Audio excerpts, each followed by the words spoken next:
Assalamualaikum warahmatullahi wabarakatuh. Baik, hari ini kita bertemu di pertemuan ke-6 ya. Saya akan bahas berkaitan dengan motif dan sikap. Jadi di pertemuan ke-6 ini dalam konteks interaksi sosial, manusia pasti memiliki motif gitu ya, dan sikap dalam berperilaku. Nah, seseorang ketika melakukan tindakan atau melakukan apapun itu kegiatannya, pasti dia memiliki motif. Dan ketika dia melihat sebuah objek atau melihat sebuah hal yang ada di depannya, pasti dia memiliki sikap. Sikap itu dipengaruhi beberapa hal. Oke? Sudah siap ya dengan pertemuan ke-6 ini? Saya mulai ya. Motif dan sikap. Ya, kadang kita bertanya-tanya, motif itu apa sebenarnya gitu ya. Kalau secara definisi dari berbagai macam buku yang sudah saya baca, sebenarnya banyak sekali ya definisi dari motif itu. Tapi intinya motif itu adalah merupakan suatu hal yang melingkupi semua penggerak, bisa disebut sebagai alasan atau dorongan dalam diri manusia yang menyebabkan ia berbuat sesuatu. Jadi ketika Anda melakukan sesuatu atau kegiatan, pasti ada alasan atau dorongan dalam diri Anda yang kemudian itu mendorong Anda atau membuat Anda melakukan sesuatu. Pernah kan? Pasti Anda merasakannya kan? Nah, misalnya Anda hari ini belajar psikologi sosial. Apa motif Anda?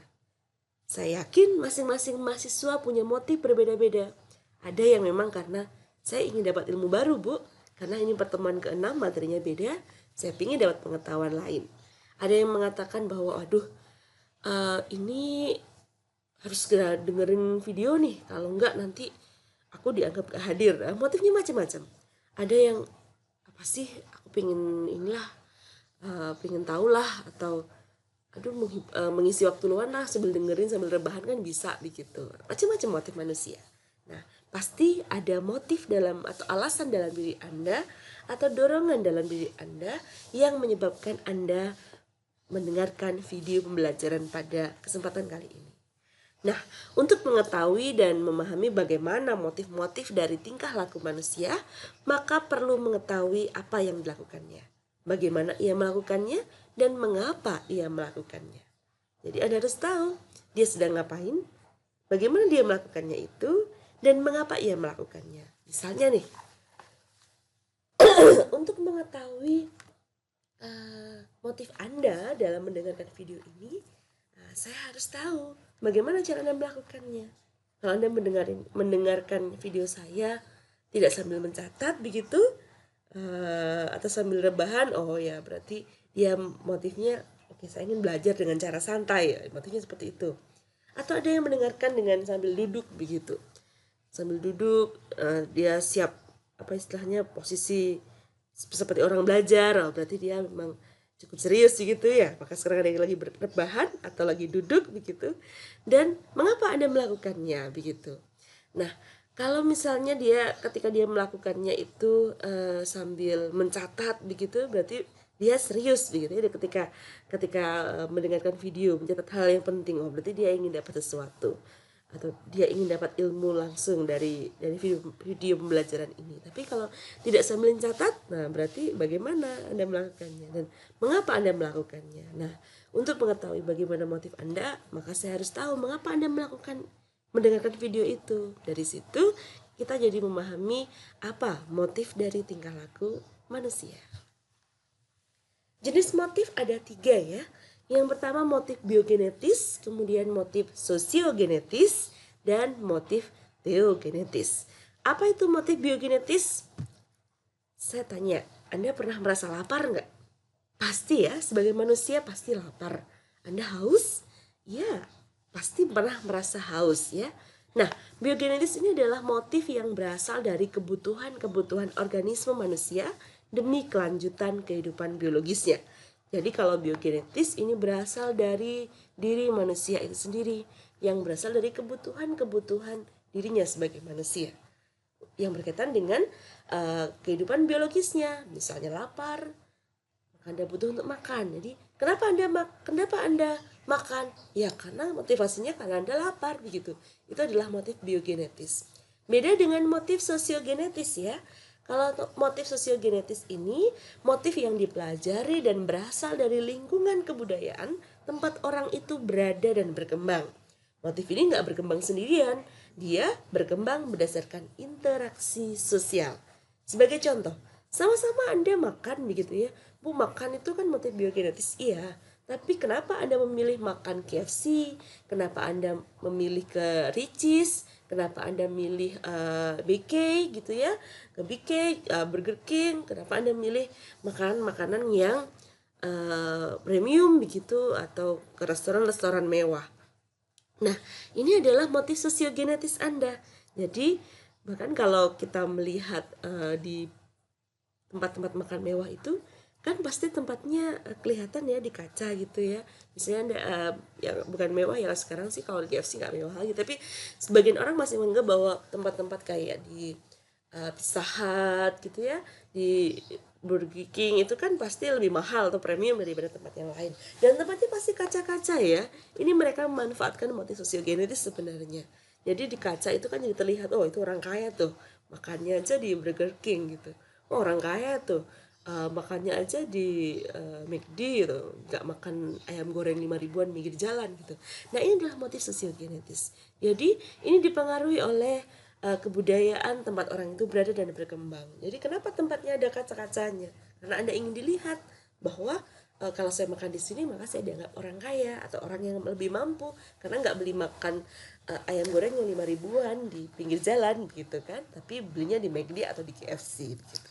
Nah, ini mungkin tadi awalnya adalah motif biogenetis lapar, tapi pilihan Anda untuk memilih tempat makan atau jenis makanan berdasarkan harganya, berdasarkan tempat lokasinya, itu adalah motif sosiogenetis. Seperti juga Anda milih kafe begitu.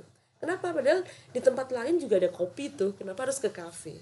Nah, sama-sama kopinya tapi harganya beda.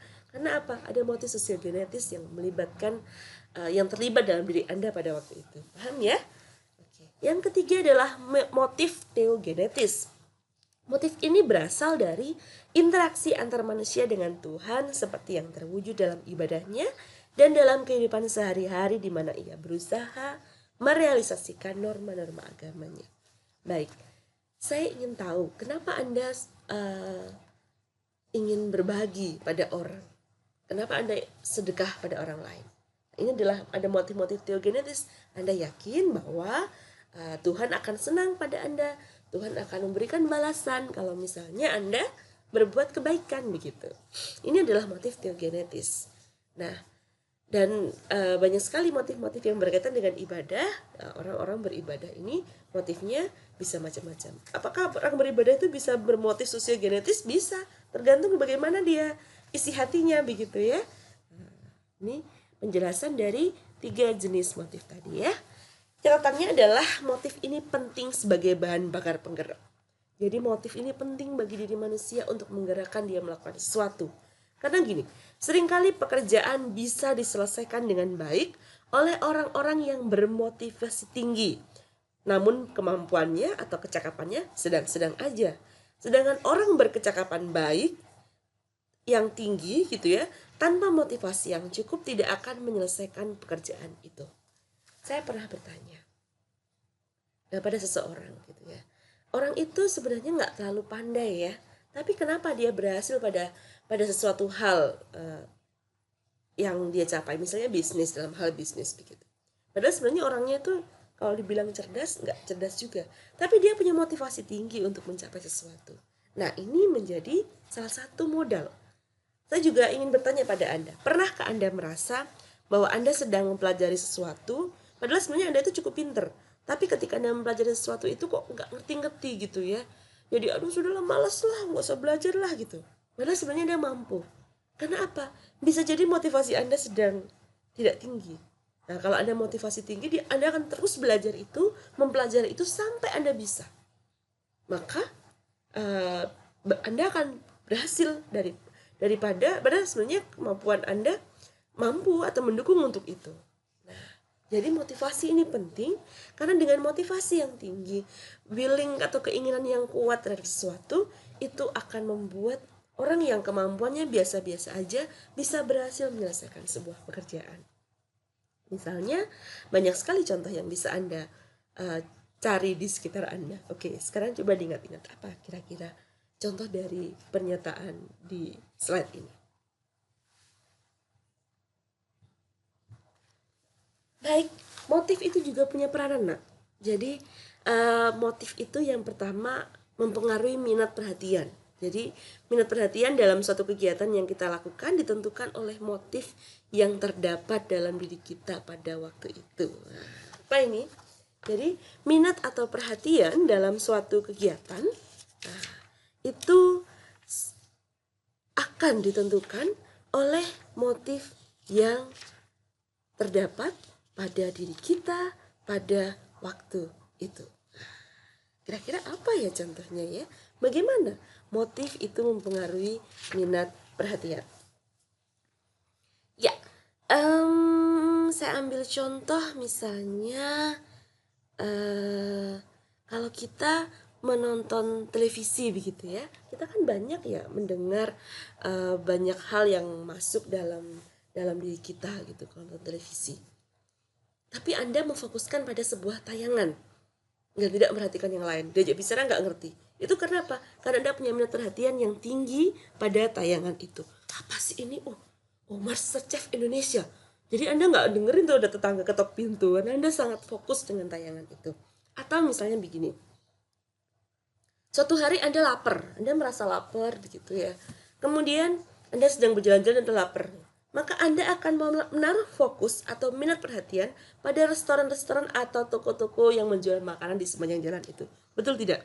Ini nasi goreng nih, sate padang nih, bubur ayam nih, misalnya gitu. Jadi karena Anda lapar, jadi semakin tinggi tingkat rasa lapar Anda, maka semakin besar tingkat fokus minat perhatian Anda pada sesuatu yang berkaitan dengan makanan. Bahkan karena Anda lapar, kadang-kadang Anda melihat sebuah benda yang bukan makanan, Anda akan mengasosiasikan dia dengan makanan, bukan? Lihat apa itu kain terlipat begitu, kayak roti. Padahal sebenarnya lapar itu ya. Jadi motif itu mempengaruhi minat perhatian. Jadi minat perhatian Anda didasarkan, ditentukan oleh apa motif yang terdapat dalam diri Anda pada waktu itu. Kemudian struktur motif mempengaruhi penafsiran. Orang akan menafsirkan atau mempersepsi sebuah kejadian berdasarkan kepentingan atau kebutuhan mereka. Itulah mengapa masing-masing orang memiliki persepsi yang tidak sama akan sesuatu hal, tergantung dari kepentingan atau kebutuhan diri mereka. Nah, sehingga di sini ini ada kaitannya dengan yang di bawah ini. Newcomb membuktikan bahwa kita cenderung setuju dengan orang yang kita senangi dan senang pada orang yang kita setujui. Benar nggak? Nah, karena Anda akan menafsirkan atau mempersepsi sesuatu itu berdasarkan kebutuhan atau kepentingan Anda. Kalau Anda menganggap hal itu penting bagi Anda dan orang yang terlibat di sana adalah orang-orang yang Anda senangi, maka Anda akan mempersepsi positif begitu. Tapi kalau misalnya Anda tidak menafsirkan sesuatu itu berbeda, misalnya saya melihat kejadian kejadian kecelakaan gitu ya misalnya. Nah, ketika saya tidak butuh sesuatu hal yang berkaitan dengan kecelakaan itu karena saya melihat mobilnya nggak sama dengan mobil keluarga saya misalnya, mobilnya berarti saya nggak terlalu memperhatikan. Kalau misalnya mobilnya mereknya sama, siapa tuh? Jangan-jangan keluargaku dan sebagainya. Nah, ini orang akan menafsirkan sebuah kejadian berdasarkan kepentingan atau kebutuhan mereka. Sama-sama melihat kecelakaan, peristiwa kecelakaan, tapi persepsi mereka akan berbeda-beda berdasarkan dari kepentingan atau kebutuhan dari masing-masing orang tersebut. Baik, bagaimana sih Bu cara memotivasi orang lain ya? Ingat-ingat di dalam pikiran Anda. Kalau Anda ingin menjadi seorang motivator atau orang yang bisa memotivasi orang lain, nah ini kerjaan dosen sebenarnya. Dosen itu tidak, sebenarnya inti pekerjaannya bukan mengajar ya Nak ya, tapi to inspire gitu loh. Jadi mengajar itu hanya sekedar bagaimana caranya dia bisa menginspire orang lain atau memotivasi orang lain gitu. Nah, yang pertama adalah motivating by force atau motivasi dengan kekerasan. Misalnya di teman-teman TNI, polisian kalau melakukan pelatihan atau training kepada anggotanya kan dengan kekerasan ya. Ini efektif juga gitu ya dengan kekerasan itu. Karena orang akan disiplin begitu. Tapi efek apa efek sampingnya? Timbul perasaan tidak suka, jadi sebel kan, jadi marah kan, keras gitu ya. Dosen yang killer gitu kan, misalnya tampar gitu, tapi nggak ada ya, nggak ada di UM, nggak ada. Misalnya dengan kekerasan itu mungkin, atau guru-guru Anda ketika SD bawa rotan, motivating by force, mungkin itu efektif, tapi akhirnya nggak suka, guru itu killer banget sih gitu. Yang kedua adalah motivating by enticement, atau motivasi dengan bujukan atau hadiah. Oke, kalau Anda bisa mengerjakan pekerjaan saya sesuai deadline, maka Anda akan mendapatkan nilai sempurna, begitu? Ya, itu bisa berhasil, tapi efeknya ketergantungan. Makanya saya jarang-jarang ini ngasih mahasiswa dengan motivasi, poin keaktifan, ya, kayak kombinasi lah dengan motif yang ketiga. Jadi itu ada beberapa hadiah, nilai, misalnya dosen memberikan motivasi melalui hadiah gitu, atau berupa nilai begitu. Oke, siapa nanti yang bisa mengerjakan ini dengan baik, maka poin keaktifan. Ini kenapa dipakai, Bu? Boleh. Ini bisa, cara ini bisa berhasil begitu, karena orang akan termotivasi untuk mengerjakan sesuatu, meskipun efeknya ketergantungan. Efeknya adalah mahasiswa akan mengerjakan sesuatu karena dia orientasinya nilai, termasuk mekanisme presensi. Kalau nggak presensi, nanti dia marah-marah, kemudian error dosennya, Bu, saya nggak bisa absen ini. Ya, itu motivating by enticement sebenarnya. Sehingga efeknya apa? Ketergantungan. Mereka mereka ingin mendapatkan itu. Jadi terus kalau misalnya dia nggak dapatkan itu, dia akan mengejar-ngejar dan sebagainya. Seperti Anda sering WA dosen nih, termasuk di WA Binda, gara-gara presensi. Ya, ini karena motivasi dengan bujukan atau hadiah, atau dengan, kalau misalnya Anda bisa memenuhi presensi 75%, maka Anda kemungkinan lulus begitu kan. Nah, efeknya ketergantungan. Yang ketiga, motivating by identification or ego involvement. Ini cara terbaik, tapi susah gampang, karena motivasi ini dipengaruhi oleh faktor internal. Memotivasi dengan menumbuhkan kesadaran pentingnya mencapai sesuatu untuk mengamankan harga dirinya. Nah, saya sering mengatakan begini ya, mungkin Anda ingat di kelas-kelas saya sebelumnya. Oke, silahkan Anda belajar. Saya menjelaskan kontrak belajar ini bagi mereka yang orientasinya adalah nilai. Bagi yang orientasinya bukan nilai, saya sering bilang gitu kan, orientasinya bukan nilai, oke, abaikan berkaitan dengan nilai itu. Karena nilai tadi adalah motivating by enticement. Nah, bagi yang tidak mementingkan nilai, ini saya sedang membuat mereka untuk belajar mengamankan harga dirinya. Jadi sebenarnya intinya Anda belajar itu Anda get something. Jadi Anda sebenarnya belajar itu get something, Anda dapat sesuatu, bukan sekedar nilai. Karena sebenarnya ketika Anda bisa mempelajari sesuatu, Anda gak sia-sia kuliah itu. Gitu kan? Anda dapat ilmu, Anda bisa menjadi orang yang lebih wise, yang lebih paham, lebih mengerti, begitu kan? Nah, ini sebenarnya adalah cara saya untuk menumbuhkan kesadaran untuk pentingnya Anda mempelajari ilmu psikologi sosial. Untuk apa? Mengamankan harga diri Anda. Kalau Anda menjadi orang yang berhasil, tidak gagal, maka Anda akan berusaha untuk melakukan itu dengan sadar gitu. Nah, ini adalah motivating by identification or ego involvement. Ya. Oke. Bisa juga Anda lakukan tadi misalnya pada anak ya. Kamu anak baik, kamu anak salihah, kamu anak cantik, maka anak baik itu gini-gini. Nah, ini sebenarnya adalah dia melibatkan egonya. Saya melibatkan ego si anak itu untuk apa? Untuk meyakini bahwa dengan dia berbuat baik, berbuat yang cantik, maka dia akan jadi anak yang salihah, anak yang baik, anak yang cantik begitu. Nah, ini berusaha untuk mengamankan harga dirinya ya, dengan ego involvement. Tidak sekedar semata-mata, oh iya ayo makan yang banyak, entah kasih es krim, nggak seperti itu. Itu adalah enticement. Itu akan bikin anak jadi ketergantungan. Nah, ini bisa dikaitkan dengan cara mendidik anak ya. Baik, tadi saya sudah bahas tentang motif. Sudah paham ya? Pasti gampang nih. Psikologi sosial ini ilmu yang menyenangkan karena membicarakan diri sendiri. Betul kan? Berikutnya saya akan bahas tentang sikap. Sikap adalah kesiapan merespon yang sifatnya positif atau negatif terhadap objek atau situasi secara konsisten. Nah, kesiapan merespon ini sifatnya positif atau negatif. Banyak definisi sebenarnya sikap ini, tapi ini yang paling gampang. Jadi, ketika Anda memberikan respon terhadap sesuatu dan respon itu sifatnya positif atau negatif terhadap objek dan situasi, maka itu adalah sikap. Nah, ciri khas sikap itu merupakan hasil belajar. Jadi dia beda dengan motif ya. Kalau motif bisa timbul dari dalam diri sendiri. Kalau sikap itu harus dia merupakan, bukan harus, tapi dia merupakan hasil dari belajar. Artinya dia bersikap terhadap seseorang atau sesuatu itu hasil belajar dia sebelumnya. Misalnya Anda nggak suka sama orang, kenapa? Karena Anda sudah belajar sebelumnya bahwa orang itu katanya tidak menyenangkan, orang itu jahat, sehingga Anda bersikap berbeda pada orang itu. Dari mendengar kata orang lain aja, Anda mempelajari sebuah hal dan Anda bisa bersikap yang negatif terhadap orang itu. Meskipun Anda belum pernah mengalami pengalaman yang menyakitkan dari orang tersebut kan.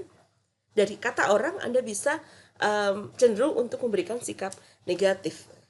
Apalagi kalau Anda mengalami sendiri, hasil belajar dari pengalaman Anda itu menentukan sikap Anda. Nah, ini sikap merupakan hasil belajar.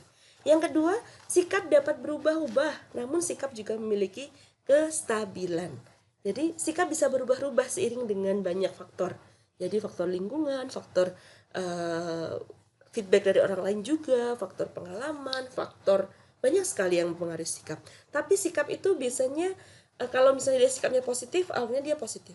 Kemudian positif banget, positif sangat. Jadi dia akan mengalami kenaikan secara secara konstan begitu. Jadi dia punya kestabilan. Jadi sikap itu lama-lama awalnya itu kecenderungannya biasa aja, terus biasanya makin kuat begitu.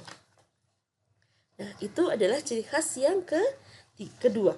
Yang ketiga adalah sikap memiliki segi motivasi dan segi perasaan. Ini yang membedakan dengan kecakapan atau kemampuan. Jadi dia punya motivasi. Jadi apa yang memotivasi orang bersikap seperti itu gitu? Motifnya apa gitu? Ya motifnya karena dia ingin mengenal orang itu. Dia bersikap baik karena dia ingin mengenal orang itu misalnya. Ada segi perasaan positif, ada segi perasaan negatif dalam hal sikap. Oke, apabila individu memiliki sikap positif terhadap sebuah objek, ia akan siap membantu, memperhatikan, dan berbuat sesuatu yang menguntungkan objek itu. Begitupun sebaliknya, setuju ya? Jadi kalau Anda suka pada seseorang, Anda akan cenderung setuju, akan cenderung memperhatikan terhadap apa yang dia lakukan. Kalau Anda nggak suka sama orang, ya apa yang dia lakukan tidak akan menarik Anda, akan terlihat salah di mata Anda begitu. Nah, ini sudah dibahas sikap ya. Pernah mengalami hal ini atau saat ini sedang mengalami hal itu? Oke. Ya, sikap itu bisa dibentuk dan bisa berubah. Apa yang bisa membentuk sikap? Sikap timbul karena ada stimulus. Sikap seseorang bisa berubah, bisa berkembang jika mendapat pengaruh baik dari dalam atau dari luar yang bersifat positif dan mengesankan. Positif bagi dia maksudnya, jadi positif untuk bisa mengubah begitu. Nah, sikap itu terbentuk dari apa? Karena ada stimulus atau rangsangan. Betul, kemudian dia bisa berubah karena apa? Berubah misalnya dari suka menjadi tidak suka karena ada pengaruh yang positif mengubahmu dan mengesankanmu bahwa ternyata dia nggak sebaik saya pikirkan ya. Jahat betul orang itu. Jadi sikap Anda berubah sama orang tersebut. Dari awalnya Anda suka atau baik-baik aja, jadi benci atau tidak suka gitu. Karena tadi ada perasaan ya, ada motivasi. Kenapa Anda harus tidak suka pada orang itu? Pasti ada motivasinya. Nah, apa yang menyebabkan perubahan sikap? Yang ada dua ya. Yang pertama ada faktor internal dan faktor eksternal. Faktor internal ini berupa selectivity atau daya pilih seorang untuk menerima dan mengolah pengaruh dari luar. Misalnya, Anda dikasih tahu sama teman, ada faktor eksternal. Jadi faktor eksternal ini bisa mempengaruhi internal, tapi internalnya juga tergantung pada selectivity Anda gitu. Misalnya Anda senang pada seseorang, kemudian ada faktor eksternal yang bilang orang itu loh, dia itu loh suka ngomongin kamu gitu ya. Tapi dalam diri Anda kan ada selectivity, iotah. Ketika Anda bilang iotah itu sebenarnya Anda melakukan selectivity gitu. Ada daya pilih pada Anda, benar apa tidak gitu. Orang yang Anda yang menyampaikan sesuatu pada Anda itu bisa dipercaya apa enggak. Jangan-jangan dia juga suka ember. Kalau misalnya dia punya trademark atau catatan bahwa dia orang yang suka ember atau suka ngerasani orang atau suka menghasut orang, maka Anda paling nggak mengapusi, paling kamu bohong gitu.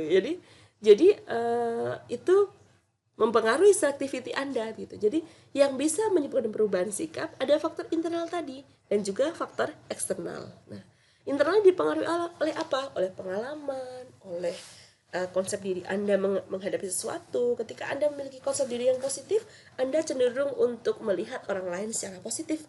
Kalau Anda memiliki konsep diri yang negatif, maka Anda akan cenderung negatif ketika melihat orang lain, termasuk melihat diri Anda sendiri. Nah, sikap dapat diubah dan dibentuk jika ada hubungan timbal balik begitu ya. Jika ada feedback yang Anda rasakan, itu bisa diubah. Dan ada komunikasi yang terjalin. Jika nggak ada komunikasi yang terjalin, yes, pandangan orang terhadap Anda tidak akan berubah. Jadi bagaimana cara mengubah pandangan orang tentang kita atau sikap orang pada kita? Ya, lihat bagaimana komunikasi yang terjalin begitu ya. Ada komunikasi nggak yang terjalin?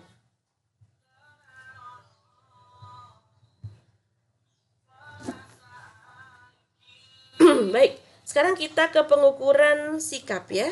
Nah, sikap itu bisa diukur ya. Ada pengukuran, ada 4 pengukuran yang akan saya jelaskan. Sebenarnya ini bisa Anda pelajari di bukunya Abu Ahmadi ya, Psikologi Sosial, untuk gambar-gambarnya. Yang pertama adalah skala Thurston. Thurston ini ada skala most favorable, neutral, most unfavorable. Jadi ada tingkatan dari angka 1 sampai 10, itu skala Thurston. Ada skala Likert, ini yang sering digunakan dalam penelitian ilmu sosial. Karena komunikasi itu mesti, kalau penelitian, pakai apa kamu? Saya mengukurnya pakai apa? Mengukur sikapnya, pakai skala Likert. Nah, ini digunakan untuk konteks-konteks penelitian ya. Nah, sangat setuju, netral, tidak setuju, sangat tidak setuju. Pernah kan Anda mendapatkan kuesioner dengan pertanyaan itu? Sangat setuju, netral gitu. Itu adalah skala Likert. Nah, ukurnya 1 sampai 5. Sangat setuju bukan sangat setuju ya. Sangat setuju berarti itu angkanya 5. Semakin tidak setuju maka angkanya semakin kecil. Kemudian ada skala Borgadus, skala jarak sosial. Ini digunakan untuk melihat bagaimana jarak sosial terhadap sesuatu. Misal, Anda diminta untuk memahami atau melihat persepsi Anda berkaitan dengan orang kulit hitam. Kalau Anda harus tinggal bersama orang kulit hitam, pernyataan mana di bawah ini yang berkaitan dengan konteks pikiran Anda tentang orang kulit hitam itu. Nah, kalau misalnya saya akan mengizinkan kalau misalnya terlibat dalam perkawinan atau menjadi saudara saya atau menjadi pasangan saya. Nah, itu berarti maka jarak sosialnya semakin sempit ya, 1. Kalau saya bertemu orang kulit hitam, maka saya ingin dia keluar dari negara. Saya menganggap dia adalah orang yang ketika dia pindah ke sini, dia orang yang nggak diterima mungkin di keluarganya, di negaranya gitu. Atau orang kulit hitam itu adalah orang-orang yang misalnya diusir begitu ya. Nah, itu adalah berkaitan dengan jarak sosial, nilainya 7 gitu ya. Jadi atau semakin tinggi atau semakin persepsi semakin buruk atau semakin tidak peduli Anda pada sebuah konteks, sebuah objek, maka jarak sosial Anda semakin tinggi dan itu bisa diukur dengan skala Borgadus. Kemudian yang keempat adalah skala perbedaan semantik. Responden diminta menentukan ukuran skala yang berlawanan, misalnya baik buruk. Jadi ada baik, kemudian angka 1 sampai 7, kemudian sebelahnya adalah kata buruk gitu ya. Jadi bagaimana perasaan Anda pada objek X? Nah, kalau misalnya Anda pilih angka 6, berarti Anda merasa itu skala Anda paling lebih baik begitu ya. Kalau milih 1 berarti posisinya sedang buruk. Jadi, pakai skala begitu ya. Biasanya orang diminta untuk melingkari salah satu nomor sesuai dengan tingkatan skalanya. Semakin tinggi angka, semakin kuat tingkatan perasaan. Begitu ya. Nah, ini adalah pengukuran sikap yang biasanya digunakan dalam konteks ilmu sosial. Nah, Anda bisa pelajari lebih lanjut lagi di bukunya Bu Ahmadi ya. Ada di bab sikap itu ada penjelasan yang lebih detail lagi. Saya harap Anda bisa belajar lebih baik. Baik, sudah selesai materi kita hari ini. Semoga bermanfaat apa yang saya sampaikan. Setelah ini kita masuk ke Google Meet ya. Kita diskusikan. Mungkin ada pertanyaan yang ingin Anda tanyakan. Saya akhiri sekian. Assalamualaikum warahmatullahi wabarakatuh.